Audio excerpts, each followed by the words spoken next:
Assalamualaikum semua. Okay, apa khabar?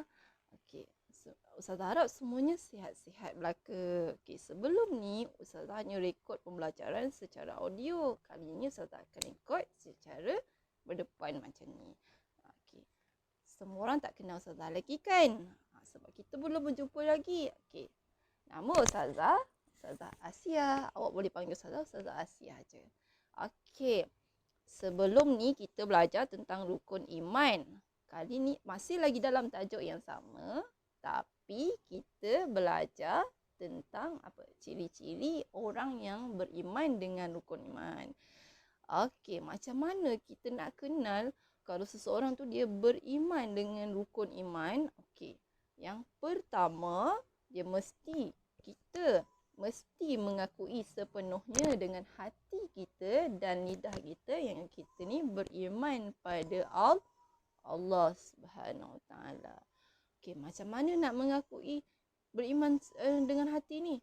Maksudnya dalam hati kita percaya bahawa hanya ada satu saja Tuhan yang patut disembah, iaitu Allah Subhanahu Wa Taala. Maknanya selain pada Allah Subhanahu Taala, okey, itu bukan Tuhan. Hanya Allah Subhanahu Taala saja Tuhan, satu-satunya Tuhan yang patut, yang wajib kita sembah. Okey, dengan lidah macam mana? Okey. Dengan lidah kita kena berikrar, kita kena sebut, kita kena berikrar dengan lidah kita, kita kena bercakap bahawa kita ni beriman pada Allah. Macam mana cara dia? Okey, mengucap 2 kalimah syahadah. Macam mana? Asyhadu an la ilaha illallah. Okey, semua orang ikut saja. Asyhadu an la ilaha illallah wa asyhadu anna Muhammadar Rasulullah. Okey. Apa maksud dia? Okey, maksud dia aku bersaksi bahawa tiada Tuhan yang layak disembah melainkan Allah. Dan aku bersaksi bahawa Nabi Muhammad itu pesuruh Allah. Okey, bagus. Alhamdulillah. Okey. Semua boleh ikut kan? Semua boleh baca kan kalimah syahadah ni? Okey, alhamdulillah. Okey, walaupun saya tak dengar, saya tahu awak baca dalam hati kan? Okey, bagus. Alhamdulillah. Okey.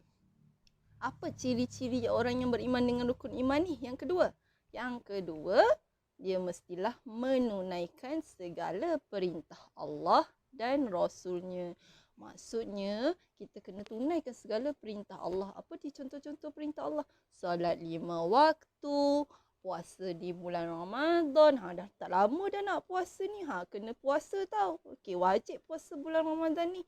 Okey, yang ketiga, kena menunaikan haji bagi orang yang mampu. Kena bayar zakat bagi orang yang mampu. Kena buat baik, kena buat taat pada perintah ibu bapa, kena taat perintah guru.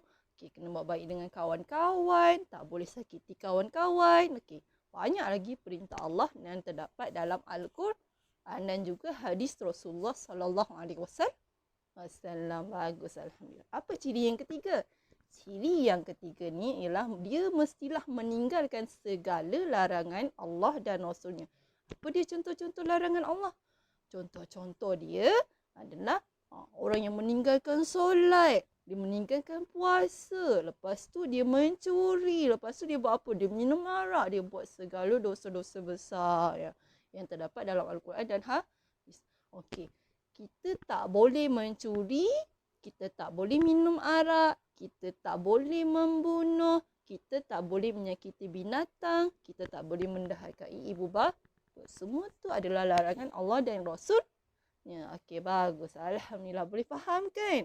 Okey, bagus. Alhamdulillah. Tahu. Semua orang faham ni. Alhamdulillah. Okey. Kita pergi ke topik yang seterusnya. Apa dia? Iaitu kepentingan beriman dengan rukun iman. Okey, dekat sini ada dialog. Seorang pelajar dengan ustaz. Nama ustaz tu Ustaz Ali. Nama Ustazah Asia. Okey, bagus. Alhamdulillah. Okey. Pelajar ni tanya ustaz dia, okay, Ustaz Ali, kenapa kita mesti beriman? Lepas tu Ustaz Ali pun jawab, kita mesti beriman pada Allah supaya kita hanya menyembah Allah Subhanahu Taala yang Maha Esa, taat perintahnya dan bersyukur atas segala nikmat Allah Subhanahu Taala. Dengan beriman, kita juga redha dengan ketentuan Allah kepada kita. Kenapa kita mesti beriman pada rukun iman ni? Sebab kita mesti beriman pada Allah. Kita mesti meyakini dan juga menyembah Allah SWT yang Maha Esa. Kita kena taat segala perintahnya. Dan dengan beriman pada rukun iman ni, kita akan redha dengan segala ketentuan Allah pada kita.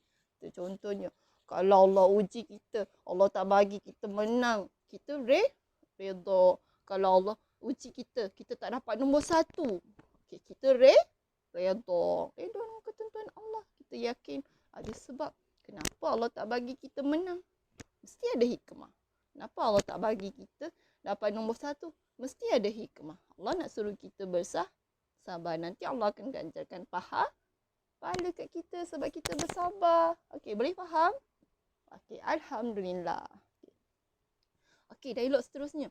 Lepas tu, pelajar ni pun tanya, selain itu, apa lagi Ustaz? Lepas tu, Ustaz ni pun jawab, dengan beriman, akhlak menjadi mulia, dirahmati dan dikasihi oleh Allah SWT. Okay, dengan kita beriman pada rukun iman, kita akan takut pada Allah SWT. Lepas tu, kita akan buat segala, bila kita takut pada Allah, kita akan buat segala perintahnya dan akan meninggalkan larangannya. Secara automatik, akhlak kita pun akan menjadi akhlak yang mulia. Ramai orang sayang. Ibu bapa sayang, guru sayang, Allah sayang, Nabi sayang. Okay, kita akan dikasihi oleh Allah SWT dan dikasihi oleh Rasulullah. Dan kita juga akan dikasihi oleh ibu bapa kita. Siapa tak sayang kalau anak baik? Mesti sayang kan? Kalau ibu bapa suruh Ahmad pergi basuh pinggan, kita pun basuh pinggan. Mak kita sayang kita tak? Mestilah sayang sebab kita dengar cakap dia. Kita tolong dia. Kan? Okey, bagus. Alhamdulillah.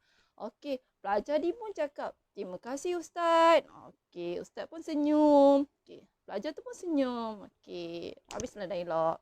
Okey, terusnya. Okey, hikmah beriman dengan rukun iman. Okey, hikmah beriman dengan rukun iman yang pertama ni apa dia? Yang pertama, kita meyakini, bukan mikini tau, meyakini, mim, qaf, nun, yani, meyakini keesaan Allah. Keesaan Allah. Okey. Sebenarnya, kalau kita nak belajar ni kan, kalau kita nak belajar subjek agama ni, kita kena pandai baca jawi. Tapi tak apalah, biasanya kalau berdepan, kelas berdepan, Ustazah akan ajar sikit-sikit. Tapi tak apalah. Okey, Ustazah baca, awak dengar je. Okey, boleh? Okey, yang pertama, meyakini keesaan Allah SWT. Hikmah beriman yang pertama, kita akan meyakini keesaan. Apa dia Esa tu? Esa maksudnya Allah SWT satu-satunya Tuhan yang wujud, yang patut, yang wajib kita sembah. Maknanya tak ada Tuhan selain daripada Allah. Kalau ada Tuhan lain pada Allah, mesti dunia ni akan hancur. Yalah, Allah nak buat hujan, tapi Tuhan lain tu nak buat Allah nak buat hujan daripada air, tapi Tuhan lain tu nak buat hujan daripada api. Maka akan hancur dunia. Kalau hujan daripada api macam mana? Habislah terbakar dunia. Okay, maksudnya tak ada Tuhan lain selain daripada Allah yang berhak disembah. Maknanya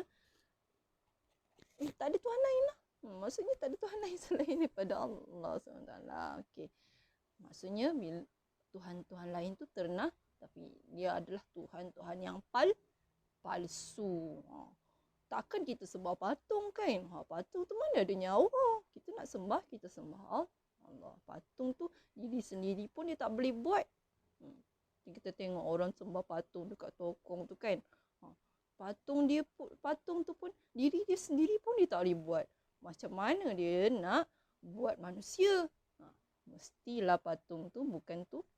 Patung tu Tuhan yang palsu. Patung-patung yang dekat kuil tu kita tengok, dekat gereja tu. Tu semua Tuhan yang palsu. Tuhan yang benar siapa? Allah Subhanahu Wa Taala. Sebab Allah SWT dia mencipta semuanya. Dia cipta kita, dia cipta binatang, dia cipta planet, dia cipta segala-galanya yang ada di bumi, di dunia ini. Okey. Seterusnya. Yang kedua, mentaati perintah Allah dan menjauhi segala larangannya. Okey. Hikmah beriman yang kedua, automatik kita ni bila kita takut pada Allah, kita tahu Allah je Tuhan yang layak disembah, kita takut pada dia, kita automatik akan mentaati perintah dia dan menjauhi segala larangan dia. Boleh faham? Maksudnya kalau kita beriman pada Allah, kita takut pada dia, kita takut api neraka, kita nak masuk syurga, mesti kita akan mentaati perintah Allah. Okey, bagus. Okey, alhamdulillah. Takut tak?